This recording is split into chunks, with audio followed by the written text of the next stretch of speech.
ಇನ್ನು ಇಂಥದೊಂದು ಪತ್ರ ಡಿಸಿಪಿ ಅವರು ಬರೆದಿದ್ರು ಅನ್ನುವಂಥ ವಿಚಾರ ಗೊತ್ತಾಗ್ತಾ ಇದ್ದ ಹಾಗೆ ಆ ಪತ್ರ ಈಗ ಬಹಿರಂಗ ಆಗಿದೆ ಅನ್ನುವಂಥ ಸಂಗತಿ ತಿಳಿದು ಬರ್ತಾ ಇದ್ದ ಹಾಗೆ ಬಹಳ ತುರ್ತಾಗಿ ಮುಖ್ಯಮಂತ್ರಿಗಳು ಒಂದು ಸಭೆಯನ್ನ ಕರೀತಾರೆ.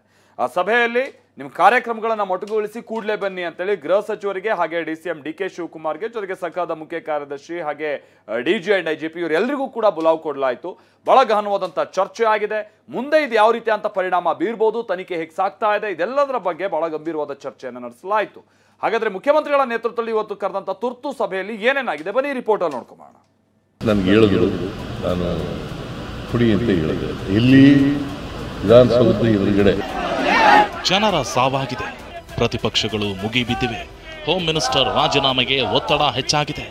ಕಾಲ್ತುಳಿತ ದುರಂತ ಘಟನೆಗೆ ಸಂಬಂಧಪಟ್ಟಂತೆ ಸರ್ಕಾರವು 5 ಪೊಲೀಸ್ ಅಧಿಕಾರಿಗಳನ್ನ ಕರ್ತವ್ಯ ಲೋಪದ ಆರೋಪದ ಮೇಲೆ ಅಮಾನತುಗೊಳಿಸಿದೆ. ಆದರೆ ಡಿಸಿಪಿ ಕರಿಬಸವನಗೌಡ ಅವರು RCB ಕಾರ್ಯಕ್ರಮಕ್ಕೂ ಮುನ್ನ DPR ಇಲಾಖೆಗೆ ಬರೆದಿರುವ ಪತ್ರ ಈಗ ಬಹಿರಂಗವಾಗಿದ್ದು, ಪೊಲೀಸ್ ಇಲಾಖೆಯು ಈ ಕಾರ್ಯಕ್ರಮಕ್ಕೆ ಸೂಕ್ತವಲ್ಲ ಎಂದು ಎಚ್ಚರಿಕೆ ನೀಡಿದ್ರು.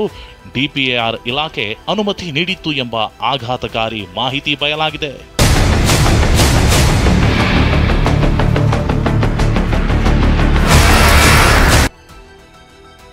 DCP ಲೆಟರ್ ಟೆನ್ಷನ್, CM ದಿಢೀರ್ ಸಭೆ.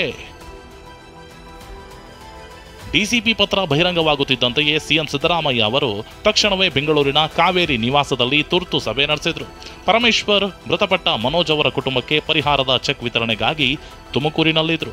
ಆದರೆ CM ತುರ್ತು ಕರೆಯ ಮೇರೆಗೆ ದಿಢೀರ್ ಬೆಂಗಳೂರಿಗೆ ಪರಮೇಶ್ವರ್ ಆಗಮಿಸಿದ್ರು. ಜೊತೆಗೆ ಕನಕಪುರದಲ್ಲಿದ್ದ DCM DK ಶಿವಕುಮಾರ್ ಅವರು ತುರ್ತಾಗಿ CM ಸಭೆಗೆ ಆಗಮಿಸಿದ್ರು. ಸಭೆಯಲ್ಲಿ ಮುಖ್ಯ ಕಾರ್ಯದರ್ಶಿ ಶಾಲಿನಿ ರಜನೀಶ್, ಪೊಲೀಸ್ ಮಹಾನಿರ್ದೇಶಕ ಸಲೀಂ, ಗುಪ್ತಚರ ಇಲಾಖೆ ADGP ರವಿ ಎಸ್ ಮತ್ತು DPR ಕಾರ್ಯದರ್ಶಿ ಸತ್ಯವತಿ ಭಾಗವಹಿಸಿದ್ರು. ಸುಮಾರು 1 ಗಂಟೆಗೂ ಹೆಚ್ಚು ಕಾಲ ನಡೆದ ಈ ಸಭೆಯಲ್ಲಿ DCP ಕರಿಬಸವನಗೌಡ ಅವರ ಪತ್ರವೇ ಚರ್ಚೆಯ ಕೇಂದ್ರ ಬಿಂದುವಾಗಿತ್ತು. DCP ಬರೆದಿದ್ದ ಪತ್ರ ನನಗೆ ಸಿಕ್ಕೇ ಇಲ್ಲ ಎಂದ CM.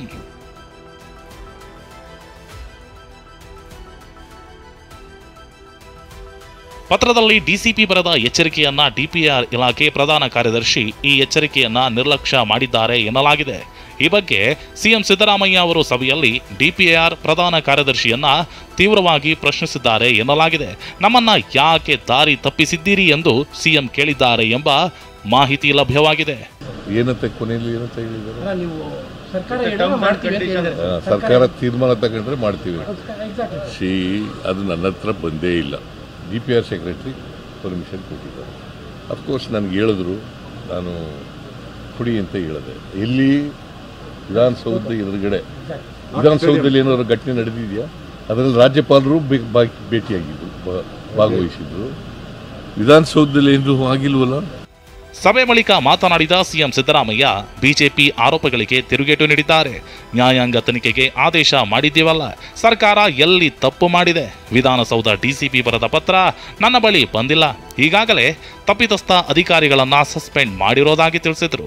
ಮೇಲ್ನೋಟಿಗೆ ಏನೇನು ತಪ್ಪುಗಳಿರ್ತವೆ, ಯಾರ್ಯಾರು ಡೆರಿಲಿಕ್ಷನ್ ಆಫ್ ಡ್ಯೂಟಿ ಇದೆ, ಅವ್ರ ಮೇಲೆಲ್ಲ ಕ್ರಮ ತಗೊಂಡಿದ್ದೀನಿ. ಬಿಜೆಪಿಯವರು ಏನು ಡಿಪೆಂಡ್ ಮಾಡ್ತಿದ್ರು, JDSನವರು ಮತ್ತು ಬಿಜೆಪಿಯವರು ಜುಡಿಷಿಯಲ್ ಎಂಕ್ವೈರಿ ಮಾಡಿದ್ವಿ. ಜುಡಿಷಿಯಲ್ ಎಂಕ್ವೈರಿ ಕಾನ್ಸ್ಟಿಟ್ಯೂಟ್ ಮಾಡಿದ್ದೀವಲ್ಲ, ಜುಡಿಷಿಯಲ್ ಎಂಕ್ವೈರಿ ಕಾನ್ಸ್ಟಿಟ್ಯೂಟ್ ಮಾಡಿದ್ದೀವಿ.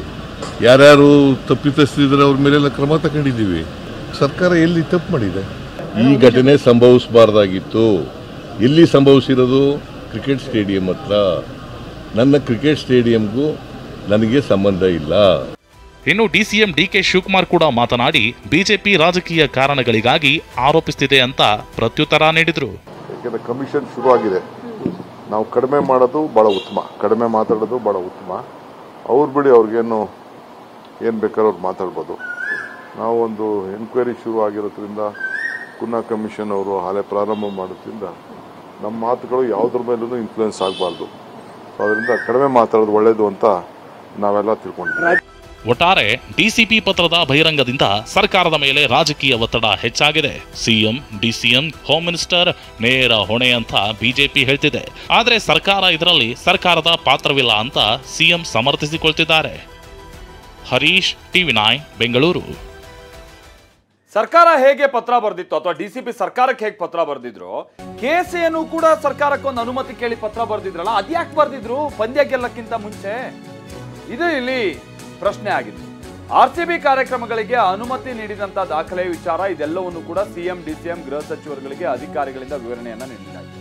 ಪಂದ್ಯ ನಡೀತಾ ಇರುವಂತಹ ಸಂದರ್ಭದಲ್ಲೇ ಅನುಮತಿ ಪತ್ರ ಯಾಕೆ ಬಂದಿತ್ತು ಅನ್ನೋದು ವಿಚಾರ ಬಂದಾಗ ಪಂಜಾಬ್ ಕಡೆಯಿಂದನೂ ಕೂಡ ಅಂದ್ರೆ ಪಂಜಾಬ್ ತಂಡವೂ ಕೂಡ ಅಂದ್ರೆ ಏನು ಕಿಂಗ್ಸ್ 11 ಪಂಜಾಬ್ ಅವರು ಕೂಡ ಅಲ್ಲಿನ ಸರ್ಕಾರಕ್ಕೆ ಒಂದು ಪತ್ರವನ್ನ ಬರೆದಿದ್ರು ಅನುಮತಿಯನ್ನ ಕೊಡಬೇಕು ಅಂತ ಹೇಳ್ಕೊಂಡು, ಅಂದ್ರೆ ಅಲ್ಲಿನ ಸ್ಟೇಡಿಯಂ. ಹಾಗಾಗಿ ಇದು ಮೀಟಿಂಗ್ ನಲ್ಲಿ ಇನ್ಸೈಡ್ ಚರ್ಚೆ ಆಗಿರೋದು ಏನು ಅಂತ ಅಂದ್ರೆ, ಹೇಗೆ KCA ಅವರು ಪತ್ರ ಬರೆದಿದ್ರು ಪಂದ್ಯಕ್ಕಿಂತ ಮುನ್ನ, ಪಂಜಾಬ್ ತಂಡದವರು ಕೂಡ ಅನುಮತಿಯನ್ನ ಕೋರಿ ಸರ್ಕಾರಕ್ಕೆ ಹಾಗೆ ಪತ್ರವನ್ನ ಬರೆದಿದ್ರು. ಹಾಗಾಗಿ ಇದು ಅಕಸ್ಮಾತ್ ಗೆದ್ದಂತ ನಂತರದಲ್ಲಿ ಸೆಲೆಬ್ರೇಷನ್ ಹೇಗಿರಬೇಕು ಏನು ಯತ್ನ ಅನ್ನುವಂಥದ್ದನ್ನ ಅವರು ಒಂದು ಅನುಮತಿಯನ್ನ ಒಂದು ಪತ್ರದ ಮುಖೇನವಾಗಿ ಕೋರಿರೋದು. ಅದೇನೋ ಪಂದ್ಯಕ್ಕಿಂತ ಮುಂಚೆ ಹೆಂಗೆ ಕೇಳ್ಬಿಟ್ರು ಅನ್ನುವಷ್ಟರ ಮಟ್ಟಿಗೆ ಅದು ಅರ್ಥ ಅಲ್ಲ, ಅದು ವಾದ ಹೊಡೋದಕ್ಕೆ ಅರ್ಥ ಅಲ್ಲ. ಪಂಜಾಬ್ ಕೂಡ ಹೀಗೆ ಮಾಡಿತ್ತು, KCA ಕೂಡ ಹಾಗೆ ಮಾಡಿದ್ರು, ಅಥವಾ RCB ಪರವಾಗಿ ಯಾಕೆ KCA ಮಾಡಿದ್ರು ಅನ್ನೋದು ಪ್ರಶ್ನೆ ಬಂದು ಮಾಡಿದ್ರು ಅಷ್ಟೇ. ಸೊ ಅದನ್ನು ಮೀರಿ ಅವ್ರ ಕಡೆಯಿಂದ ಇನ್ನೇನು ಲೋಪ ಆಗಿದೆ ಅನ್ನೋದನ್ನ ಪತ್ತೆ ಹಚ್ಚೋ ಕಾರ್ಯನೂ ನಡೀತಾ ಇದೆ.